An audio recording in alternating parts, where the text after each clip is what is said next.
So our next guest tonight is Faiz Shakir. Faiz is the campaign manager for Bernie Sanders' presidential campaign. Hello, everybody. Thank you to Amnesty for inviting me. Nice to see you, Yes. Hamid. My name is Faiz Shakir. I'm honored to be Bernie Sanders' campaign manager, and as much as I'm sick and tired of the Trump administration, I'm going to start there for a moment and not spend too much time talking about him. But it has been painful, and I'm sure all of us feel the same way, to live through these 3 years that have felt like 20 years, and it'll come to an end soon. But I think as we suffer through the era of the Trump administration, and you think about the communities that I see in this room, and things that I feel directly, the messages that have come from Donald Trump are painful. We want to detain you, deport you, surveil you, separate you, take you away from your family, call you guilty without due process, and stop you from voting. Those are the messages that we have felt. Those are the policies that we have to reverse. And one of the reasons that I feel so strongly about Bernie Sanders is that it's more than just the problem of bad policies. We live in an era in which our culture, because of Donald Trump, because of Trumpism, because of what has happened over the past 20 years of building up a deportation industrial complex, what has happened is it has changed our humanity. We truly do not see humans as humans. We see them as a security threat. Oh, you're brown, you're black skinned, you're something other than me. You must be treated differently than I am. And I think one of the things that we're fighting for is to restore basic humanity in our country. And I think one of the strong reasons that I stand in solidarity with our movement around Bernie Sanders is that we are restoring humanity. It's more than just immigration. It's that if you are a decent human being, you should have basic health care. You should have basic education. You should have an ability to retire comfortably, provide for your family, hope that your children can grow up in a world in which they will have a better life than us. That's it. And that basic sense of humanity that we are bonded together is what we are fighting for, and it is the reason that I work for Bernie Sanders. Thank you. Thank you. So we'll start off again with a video question. Hello, my name is Ray. I'm a Cuban English professor and I was granted asylum in January. After being stranded at the U.S. southern border for over 10 months as part of the migrant protection protocols, my question is, what do you plan to do about policy changes and executive orders that have completely upended the U.S. immigration system? And when do you plan to do it? To ensure that people like me who suffer persecution and come to this country for safety can seek asylum in the U.S. Right now, our asylum system is fundamentally broken. You all know that. It has been intentionally broken by Donald Trump. You have to understand that there's an industrial, like I said, the deportation industrial complex that had been built up for many years prior to him and had given him the tools to enact everything that he wanted in a very racist way. That's what's going on. Oh, you know, if you're brown skinned, you're treated differently, we're going to find a way to cut you out. And that's not only of undocumented immigrants or refugees who are trying to come to the United States, it's also true of legal immigrants. What do you think the public charge rule is? What do you think TPS is all about? What do you think the Muslim ban is all about? What is that all about? Oh, they're the other, and we need to block them and push them out. So you have to understand the policies are coming from a root of racism, truly of believing that these people should not belong in the United States, and I'll stop them from coming. So when he thinks, and what our machinery of the federal government thinks, is that these are not refugees. They're the other. And so you have to start with the fact that these are refugees. And as the government, as a federal government, we belong to an international community that is to treat refugees properly. That is to understand that they should have basic nutrition, basic health care provided to make sure that their lives are intact and that they are given the opportunity to present their argument for asylum. And right now, the government obviously doesn't do that. They say, oh, you know, no, you go sit on the other side of the fence. You aren't human. You go stand there, suffer. Despite being a refugee, despite how much difficulty you may have had to come here, you must suffer. What must we do? We have to rethink the whole damn system. I mean, they'll have to break down the whole deportation machinery and the purpose of what these agencies were set up to do. Right now, they're security-minded. Everybody's a threat. You're a threat, Hamid. I'm a threat. Everybody's a threat. That's the way our machinery looks at you. You are a threat. Instead, we must see you as human and say, well, how can we take care of people while respecting that we have to be a nation of laws and of a border, right? How can we do that?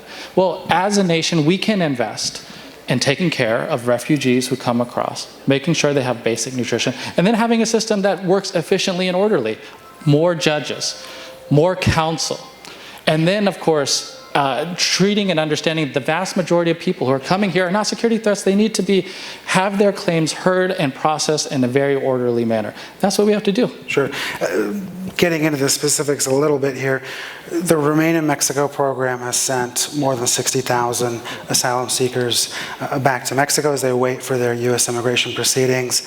Another 600 people from El Salvador and Honduras have been sent to Guatemala to seek asylum there. What is the senator's plan for these people? I know moving forward you're going to open up the asylum system, but these people have already been affected. What is the senator's plan? Well, we end the Remain in Mexico policy. We start there. It is, as I said, believe strongly it's born out of racism. It's not an effort to actually take care of refugees. Then you talk about how do you deal with an influx of a lot of refugees. And I think right now we do not have a system that is set up to deal with it. I mean, you do not have the requisite amount of resources at the border. And that is a choice of the federal government. There are no shortage of groups, NGOs, Amnesty has done a wonderful job, ACLU, a number of places that Joanne and I have worked at together. Hi, Joanne. That we have worked, that there's resources available, and right now there are NGOs who are stepping up because the federal government has failed at this. It's just a matter of resources. Do you know how much we spend deporting people every year? It's close to $2 billion. $2 billion. Imagine you take that $2 billion and you say, you know what we need to do? We keep our nation safe, but we need to make sure that we take care of humans as human beings. That is a lot of damn money. $2 billion. You can have decent facilities so that kids are not locked up in cages, separated from their families, put into inhumane conditions. In many cases right now, inhumane conditions on the other side of the border. You can have decent facilities provided with federal resources based on what is currently in the budget. It's just a matter of national priorities and reallocating that. Would your campaign commit to allowing those 60,000 plus people to come back into the U.S. and apply for asylum while they're here? Well, so I think you have to look at how many could we actually bring in, take care of. The answer is fundamentally the policy is yes, right? Can people come and assert a credible fear and make their case heard? Of course, right now that's not what's going on, but that is in contravention of the rule of law right now that we are supposed to adhere to, that refugees who come to the United States are supposed to present a credible case of why they believe they should be allowed into the United States. They're not being allowed to do that. So even just by our own laws and our own values, our own norms, of course, the answer is we have to set up a system. Now, if you tell me, can we handle 60,000 at one time? No, we can't. No. So we have to set it up in a way that we could handle that. Sure. And so if it provided, and this is going to be an immediate priority for any administration, I hope it's ours, a Democratic administration under Bernie Sanders, to have to deal with in a humane way. But I think the choice before all voters is whose character, whose values, whose principles do you feel most comfortable sitting in the Oval Office and making these determinations? And ultimately, at the end of the day, these are hard determinations.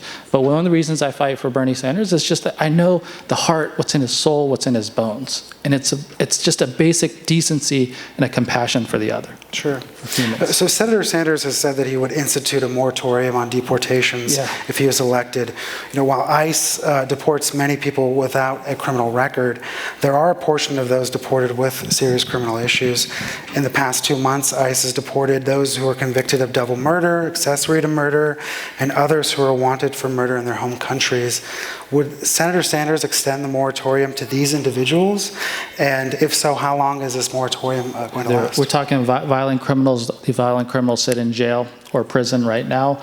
Upon their the end of whatever sentence they may currently have, they would be deported. Now, that's a tiny number, right? A tiny number of people on a case-by-case basis that would be outside of the moratorium. The moratorium would affect 99% of the people living here peacefully and contributing to America's economy. Right now, as I mentioned, it starts from a place that ICE has been turned into a machinery of deportation. And you look at the culture that's been created, it's to wide-scale sweeps and raids indiscriminately across the country to terrorize communities. That has to end. And I think one of the things, if you watch ICE and what's going on with the agency, you realize that they're now destroying records. Why do they want to destroy records? Why do they want to destroy records? They want people to know what they're doing. And I think one of the first things you'd have to do in reason for a moratorium is to go into these agencies and see what are the determinations you make and how did you make them. That's why we stop what you're doing, we evaluate it, and we put in personnel who is operating with the values and the principles of Bernie Sanders. So it sounds like the moratorium is not just a broad moratorium for all deportations. No, it starts with a broad. No, it starts with a broad moratorium, Hamid. Okay. Yeah, it starts with a broad, whole-scale, full-sweep moratorium, acknowledging that there's going to be case-by cases that may need to be dealt with differently. Sure. And I think we have a question from the audience.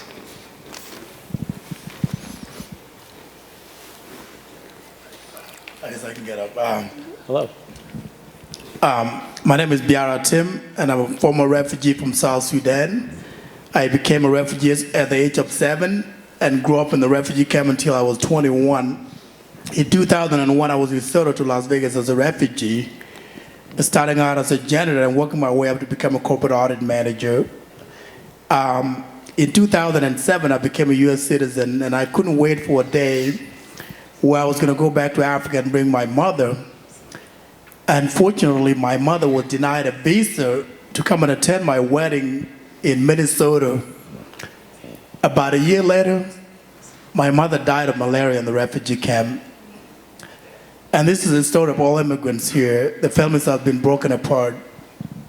If elected president, what is Bernie Sanders going to do to restore the refugee resettlement program? Oh, thank you very much. And very hard, difficult story. I often think about Congresswoman Ilhan Omar, whose endorsement we are honored to have, and she told me a very similar story. Many of her relatives, she feeling honored to have left and feeling good about it, having created a great life of her own, but thinking about all the people who she could have easily been in a very different circumstance. I think of myself and the Pakistanis who, I could have easily been and not had the opportunities that I have now. And those are certainly values that I try to keep and maintain, and thinking about how we should restructure our immigration policy. And what Bernie Sanders said is we need to increase the number of refugee visas into the United States, not only going back to the Obama years, but probably above the Obama years. And then talking about potentially a lot of people who might be climate refugees and including them in those numbers. So increasing the numbers of refugees into the United States, changing the entire immigration visa system. Right now, you guys know this about the immigration system. This is one of the most painful things. It is a class-based system. That is to say, if you are poor, it's going to be very hard to get into the United States. However, if you are rich, we will find you a way. You can buy your way into the United States. What, you're a small business multimillionaire? Oh, there's a visa for you. There's a visa for you. But if, unfortunately, you're just a hardworking, low-income individual who wants to make a better life for himself and the family, bring your mother or your father to just to attend a wedding. Oh, no, sorry. There's no visas anymore for you. This is a class-based system. Let's not be ignorant about what is going on with the system. It has to be fundamentally changed. It no longer reflects the values. And a lot of the ways in which you see the system having been created, a lot of the policies were obviously built off of discrimination. So the history of the immigration flows into the United States were based off discrimination. But then even when you look at who's allowed to come through the border, right, it's based off the idea, it was a single male, a single working adult male. Now you have families. How do you deal with families? We have not rethought the entire system. And I think as the United States, we've always been the beacon of hope and freedom for the world. And I think the policies that we set, we can then advocate to other countries around the world. Right now, the standard that we are setting is embarrassing. It's embarrassing. We're basically projecting to the world, close your borders, build walls, shut people out, call them the other, and don't let them in. We have to reverse that entirely. It's not just changing our own policies, but I hope working with a lot of governments around the world to rethink how we are a better people for each other. So quickly, before you have to go, Senator Sanders has proposed breaking up ICE Yes. and having the DOJ handle immigration enforcement. That's right. In that scenario, how are immigration laws going to be enforced, and what happens to the thousands of ICE officers in the field? Hamid, that's a question to be like, how was immigration law enforced before 2001? Right? I mean, like, it's worth just looking at the history of how these immigration agencies, when I say the immigration deportation complex, a lot of it was built after 9/11. You have the ICE created, DHS created, and created solely for the mindset of going and finding, snatching, and grabbing and pushing out. There was, if you can, what we talk about in our plan is breaking up components of what currently exists at ICE and CBP and returning to them to their original functions that, as you know, existed before 9/11, and whether the Department of Justice or the Treasury Department, there are sane and rational ways to deal with the immigration system right now. That is not at all how we're dealing with it. Sure, but would you keep the ICE officers that are still...